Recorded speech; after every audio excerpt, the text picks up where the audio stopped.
Hello friends, నేను మీ Bombay భారతక్కను. Bagara rice ఎలా తయారు చేసుకుందామో చూద్దాం రండి.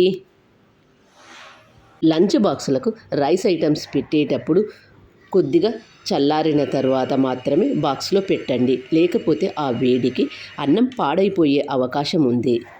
పప్పులు కూరలు బోర్ అనిపించినప్పుడు సింపుల్గా ఇలా బగారా రైస్ చేసుకోండి.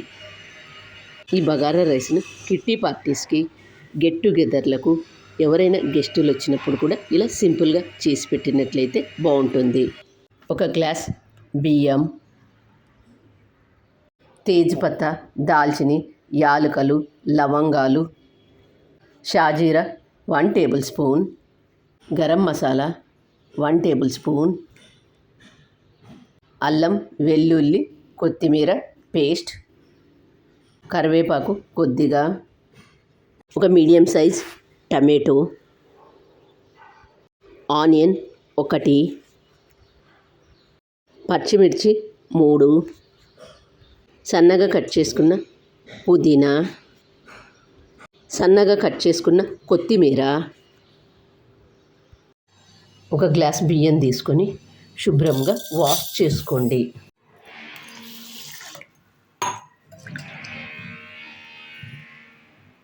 వాష్ చేసుకున్న బియ్యంలోకి నీళ్లు పోసి ఒక 10 నిమిషాలు పక్కన పెట్టండి. గ్యాస్ ఆన్ చేసుకొని ఒక బాండీ పెట్టుకొని నెయ్యి ఒక 2 టేబుల్ స్పూన్లు వేసుకొని కొద్దిగా ఆయిల్ వేసుకొని, ఆయిల్ వేడైన తర్వాత తేజ్పత్తా,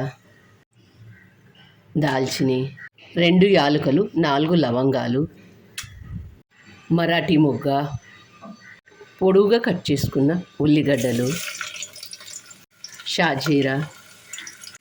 ఇవి కొద్దిగా వేగిన తర్వాత పొడువుగా కట్ చేసుకున్న పచ్చిమిర్చి. ఇవి కొద్దిగా వేగిన తర్వాత పప్పులు, సాంబార్లు, పచ్చళ్ళు బోర్ అనిపించినప్పుడు ఇలా సింపుల్గా బగారా రైస్ చేసుకోండి.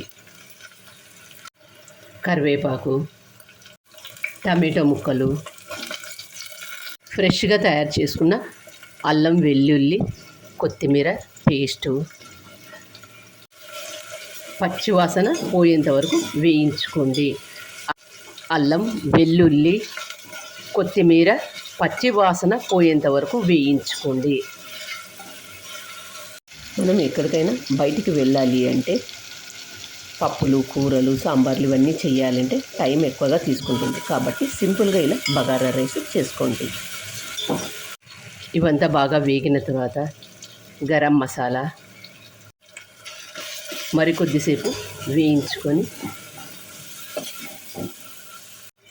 సన్నగా కట్ చేసుకున్న కొత్తిమీర, సన్నగా కట్ చేసుకున్న పుదీనా, ఇదంతా కొద్దిగా వేగిన తర్వాత ముందుగా వాష్ చేసుకున్న బియ్యాన్ని ఇందులో వేసుకొని, బియ్యం వేసిన తర్వాత ఒకసారి అంతా బాగా కలుపుకొని 2 నిమిషాలు మగ్గిన తర్వాత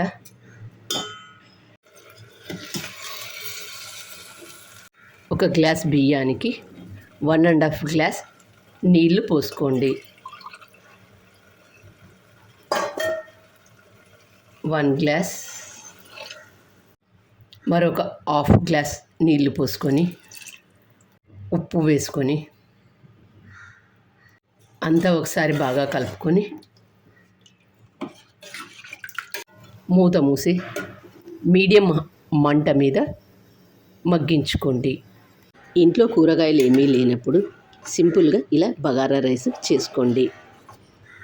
ఈ బగారా రైస్ చేసుకోవడానికి టైం కూడా ఎక్కువగా పట్టదు. కాబట్టి సింపుల్గా ఇలా చేసుకోండి.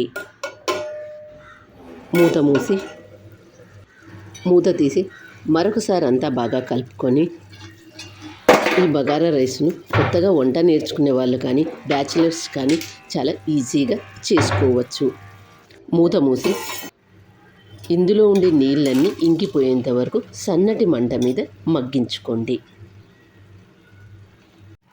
పప్పులు కూరలు సాంబార్లు బోర్ అనిపించినప్పుడు ఇలా సింపుల్గా బగారా రైస్ చేసుకోండి. దీన్ని రైతాతో పాటు సర్వ్ చేసుకొని తింటే ఎంతో బాగుంటుంది. అన్నం ఉడికినది లేనిది ఒకసారి చెక్ చేసుకొని గ్యాస్ ఆఫ్ చేసుకోండి. ఈ బగారా రైసును షేర్వాతో కానీ లేదా రైతాతో కానీ సర్వ్ చేసుకొని తింటే ఎంతో బాగుంటుంది. నా ఛానల్ కొత్తగా చూసేవాళ్ళు సబ్స్క్రైబ్ చేసుకోండి.